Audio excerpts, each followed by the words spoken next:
It wasn't a political conspiracy. It wasn't a failure of nerve. It wasn't even a sudden stroke of bad luck. It was a mathematical inevitability. The collapse of the British pound in 1992 was written in the ledgers long before the first trade was placed. It was the result of a fundamental collision between political vanity and economic gravity. Most observers look at Black Wednesday and see a story about a billionaire speculator. They see George Soros. They see a man who broke a central bank, but this is a superficial reading of history. Soros was merely the instrument of correction.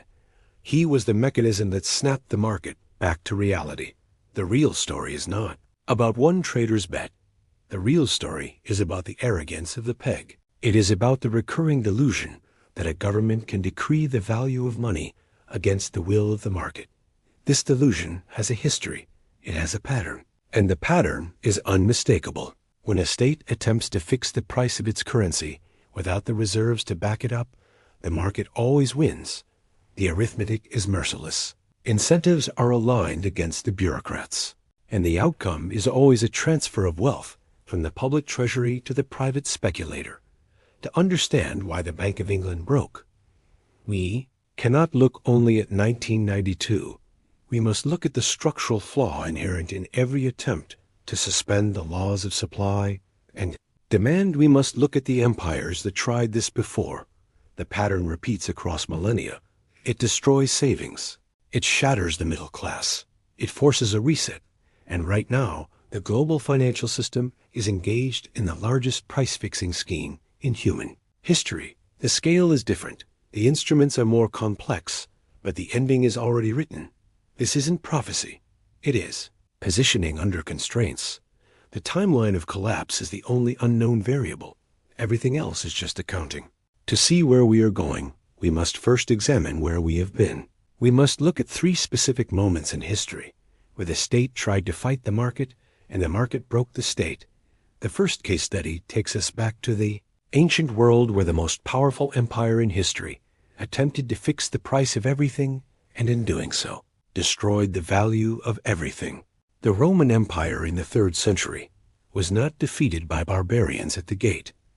It was defeated by the debasement of the denarius from within. By the time the Emperor Diocletian took power in 284 AD, the currency was already in a terminal spiral. For centuries, the silver denarius had been the backbone of Roman commerce. It was the standard by which a soldier was paid. It was the unit of account for the grain merchant in Egypt and the olive grower in Spain. But the costs of empire were unsustainable. The border wars were endless. The bureaucracy was bloated. The loyalty of the legions required constant bribery and the incentives. For the emperors were clear.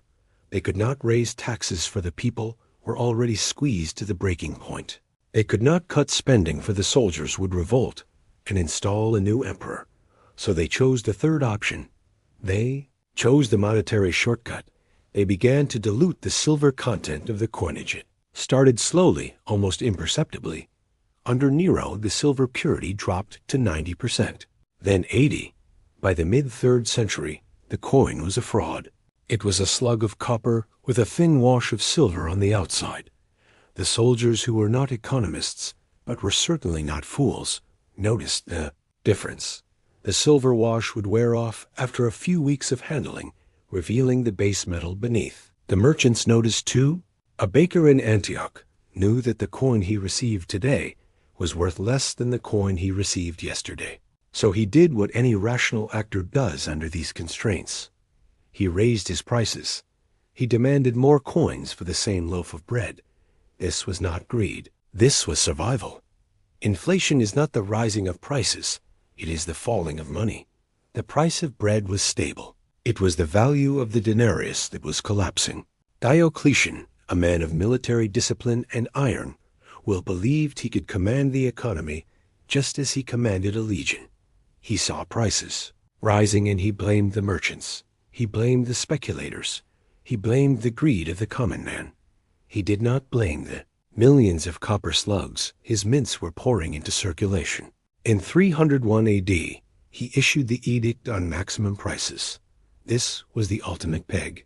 It was a comprehensive list of price controls for over 1,000 goods and services. It set the maximum price for wheat. By the time the war ended in 1918, the British price level had doubled. The supply of pounds had vastly outstripped the supply of gold. A rational move would have been to acknowledge this new reality. It would have been to return to gold at a devalued rate, reflecting the inflation that had occurred. But politics does not like reality. The British establishment, led by Chancellor Winston Churchill, in 1925, decided to return to the gold standard at the pre-war parity. They wanted the pound to look strong. They wanted to restore the prestige of the empire. It was a decision born of vanity, not arithmetic, to maintain this artificially high exchange rate. The Bank of England had to keep interest rates punishingly high. They had to crush the domestic economy to prop up the currency. This is the classic dilemma of the peg. You can have a fixed exchange rate, or you can have a healthy domestic economy. You cannot have both when your currency is overvalued. The cost was paid by the British. Worker exports became too expensive, coal mines and factories closed, unemployment soared. The general strike of 1926 was a direct consequence of this monetary folly. The workers were being asked to take a pay cut to support the value of the pound. The market has always eventually forced the issue. In 1931, a run on the pound began. Investors realized that the Bank of England did not have enough gold to back the currency at the official rate. They rushed to sell sterling and buy gold or dollars. The bank fought back. They borrowed money. They raised rates, but the bleeding would not stop. On September 19, 1931, the Bank of England was forced to suspend the gold standard. The pound collapsed. The peg was broken, but the lesson was still not learned. After the Second World War, Britain entered the Bretton Woods system, pegging the pound to the US dollar, and for decades the cycle repeated. Britain would inflate its economy to pay for the welfare state and its remaining imperial commitments. Inflation would rise. The trade deficit would widen. Pressure would build on the peg. The government would deny any problem existed. Politicians would give speeches promising that they would never ever devalue. And then inevitably, they would devalue 1949-1967. Each time the purchasing power of the British saver was slashed overnight. Prime Minister Harold Wilson famously told the public in 1967 that the pound in your pocket had not been devalued. It was a lie. Import prices rose. The standard of living stagnated. By the 1970s, Britain was the sick man of Europe, plagued by double-digit inflation and constant currency crises. This was the backdrop to 1992. This was the history of failure that set the stage for George Soros. The pattern repeats in 7 distinct stages. It is a cycle that transcends culture and technology. It applies to the denarius, the Maravedi, the pound, and the dollar. Stage 1 is sound money. The currency is backed by a tangible asset or a rigid discipline. Government spending is constrained by tax revenue. Debt is low. The economy grows based on productivity and savings. Confidence is high because the rules are clear and unbending. Stage 2 is the overextension. The state takes on obligations it cannot afford. This could be a war, as with Rome or Britain. It could be a massive welfare expansion. It could be an imperial project. The politicians realize that raising taxes to pay for these obligations is politically suicidal. So they look to the currency. Stage 3 is the first debasement. This is always sold as a temporary measure. It is an emergency action. The metal content of the coin is slightly reduced. The printing press is turned on just for this crisis. The central bank buys a little bit of government debt. The public barely notices. Prices rise slightly, but the connection to the currency debasement is obscured by government propaganda. Stage 4 is the asset bubble. The newly created money does not flow evenly through the economy. It flows first to the financial sector and the politically connected. It chases scarce assets. Land prices rise, stock markets boom. This creates a wealth effect. People feel richer. They spend more. The government points to the rising markets as proof of their genius. But it is a false prosperity. It is not based on production. It is based on liquidity.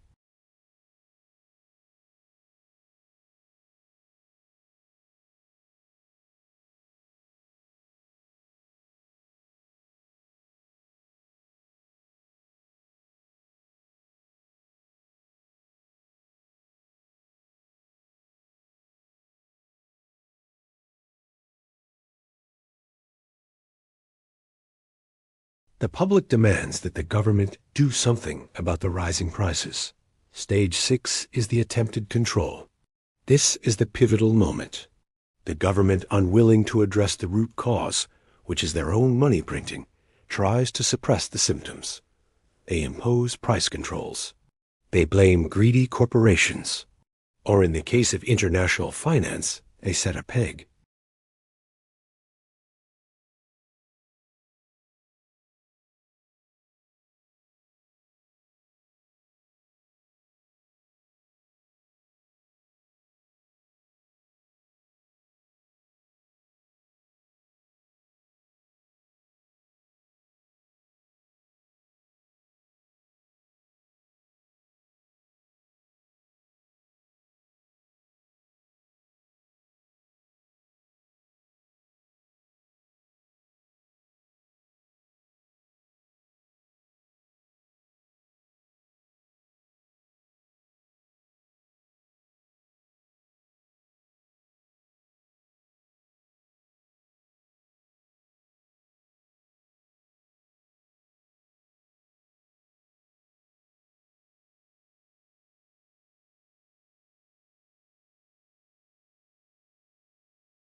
To understand the trade, you must understand the mechanism of the exchange rate mechanism, or ERM.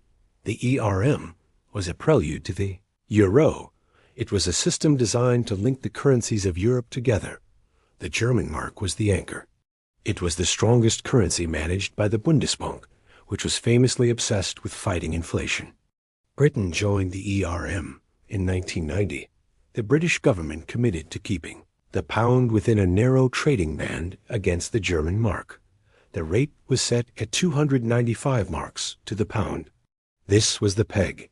The problem was that the economies of Britain and Germany were moving in opposite directions. Germany was booming. They had just reunified East and West Germany. The German government was spending massive amounts of money to rebuild the East. This was inflationary. To counter this inflation, the Bundesbank did what a responsible central bank does.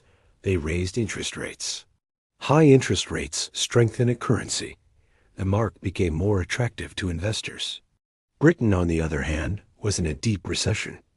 Homeowners were struggling with high mortgage payments. Unemployment was rising. The British economy desperately needed lower interest rates to stimulate growth. But they couldn't lower rates. If they lowered rates, the pound would weaken.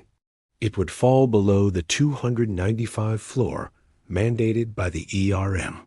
In fact, because the mark was rising due to German rates, Britain had to raise their own rates just to keep up. They were strangling their own dying economy to maintain a political fiction. George Soros saw this divergence. He saw the arithmetic. He looked at the situation and asked a simple question. How long can the British government inflict pain on its own voters to support a currency peg that makes no economic sense? He concluded that the pain threshold was lower than the Bank of England's reserves. The incentives were clear. Britain would eventually have to choose between the ERM and its own economy.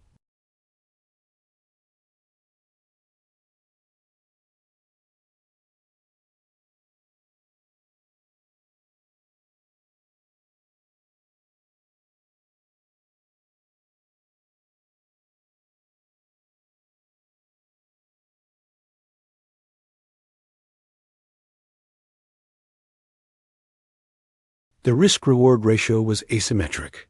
Soros and his quantum fund began to build a massive short position against sterling. They borrowed pounds, sold them, and bought German marks. Other hedge funds and banks saw the same data. They joined the trade. The pressure on the pound intensified. By September 1992, the tension was breaking. The British Chancellor Norman Lamont tried to bluff the market. He insisted the pound would never leave the ERM. He insisted the government would do whatever it takes. But the market could count. They knew the Bank of England's foreign currency reserves were limited. They knew the Bundesbank was not willing to spend unlimited marks to save the pound. In fact, the president of the Bundesbank, Helmut Schlesinger, gave an interview suggesting that a realignment of currencies might be necessary. That was the signal. The market smelled blood. On the morning of Wednesday, September 16, 1992, the attack began in earnest. As trading opened in London, the selling of sterling was relentless.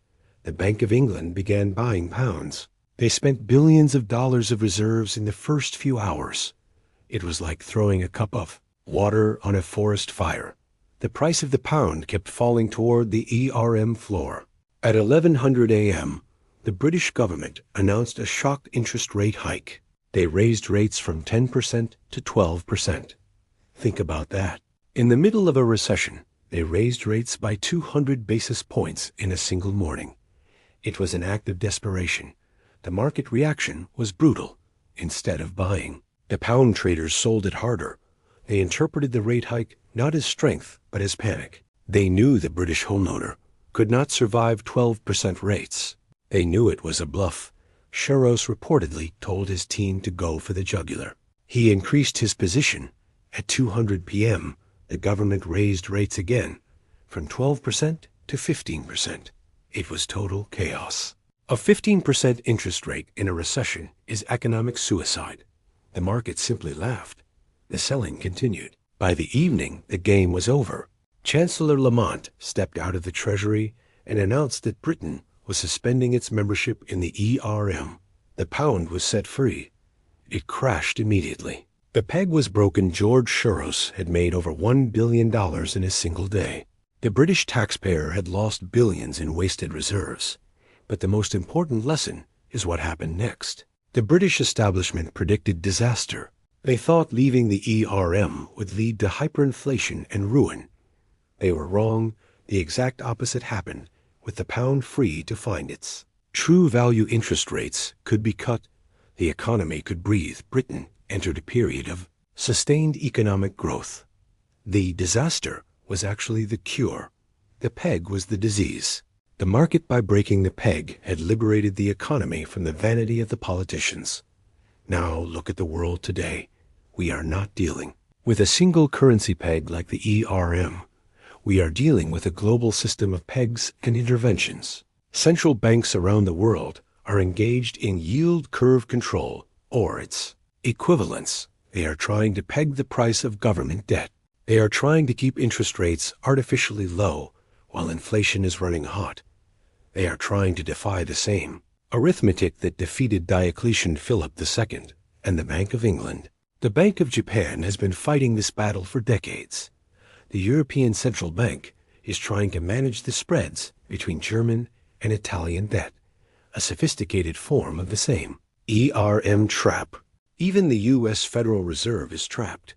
They have a massive debt load that requires low interest rates to service, but they have inflation that requires high interest rates to tame.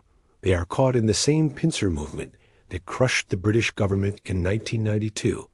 The divergence is building. The market is probing for weakness. The speculators are positioning. Current data suggests that the bond markets are becoming increasingly volatile.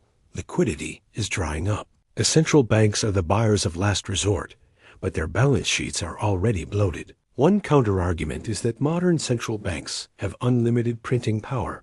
They argue that they cannot run out of reserves, like the Bank of England did, because they can simply create more money. This is true technically, but it misses the point. The constraint is not the quantity of money.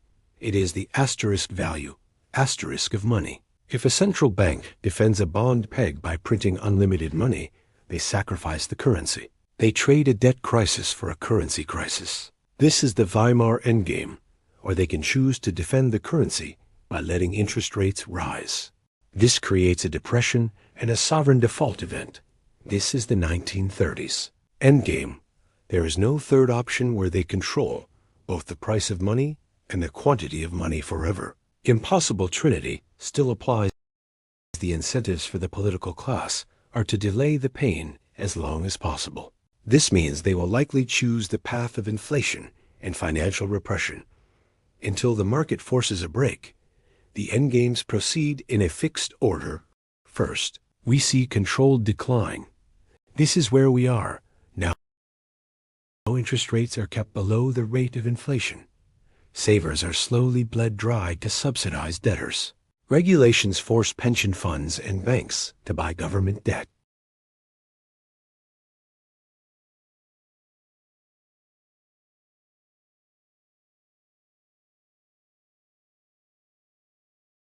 It is a slow-motion default. If this fails, or if a shock hits the system, we move to chaotic collapse. This is the Black Wednesday moment, but on a global scale. The bond market rebels. Yields spike uncontrollably. The currency crashes. Supply chains fracture as trust in the medium of exchange evaporates. This is the period of maximum danger and maximum opportunity. Hard assets, gold, land, commodities, productive businesses soar in value relative to the dying currency. Paper promises burn. Finally, there is the reset and restructure. Out of the chaos, a new system is imposed. History suggests this will involve a currency reform. It might be a return to a hard backing, though. It is rare in modern times. More likely, it will be the introduction of central bank digital currencies, CBDCs. These allow for direct control of the money supply and the ability to enforce negative interest rates and capital controls with algorithmic precision. It is the ultimate tool for the state to try to override the market. Technology changes, but arithmetic does not. The breakdown of the Bank of England in 1992 was a warning. It demonstrated that when the political price of a policy exceeds the economic reality, the policy will fail. Soros didn't break the bank broke itself. Soros just cashed the check. The structural flaws in our current system are orders of magnitude larger than the ERM. The debts are larger, the leverage is higher, the imbalances are deeper. The pattern is set. The only variable is timing and pain. Subscribe to this channel to understand the mechanics of the machine. Do not rely on the official narrative. Educate yourself on monetary history. Build resilience in your income and your assets. Watch the data, not the speeches. The storm is coming, but for those who are prepared, it is not a disaster. It is a transfer.